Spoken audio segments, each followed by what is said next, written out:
Waaqayyoon kadhanna jettanii guyyaa guutuu olu taaluu dhiisaatii macaafa seeraan dubbisaa baradhaa akkanumatti ija fooniitiin namaaf hin galu jettanii naman gowwoomsina. Mee namni ati namaa miti waaqaa yoo jettan gaaffii sin gaafadha. Ana akkamittiin usuun waaqayyoon ta'e akkamittiin beelawaa akkamittiin rafa? Akkan macaafa qulqulluu keessatti isin himatti ana ilma namaa jedhee dubbadhee ture.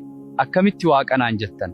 Yaa ummata Rabbii keessan sodaadhaa, Waaqayyo naan hin jedhinaa, ani nama akkuma keessan ji'a 9tti dhalate. Namoonni ati nama miti Waaqayyo naan jettan, Wangeela Yohaannis boqonnaa 3 lakkoofsa 30 irraa dubbifadhaa. Welcome seekers of knowledge. Join us in the Shahada group. Learn from Abdi Musa, Ustaz Awwal, Ustaz Abu Mu'as, and Ustaz Farahan. Thank you. Akki kuni cubbuu guddaadha. Nama gowwoomsitanii fuula Rabbi duratti akkamitti dhihaachuuf teessan meefi gaafadhaa yaa ummata. If I am God, how do I become weak? How do I become thirsty? How do I become hungry? Isn't this a question for you?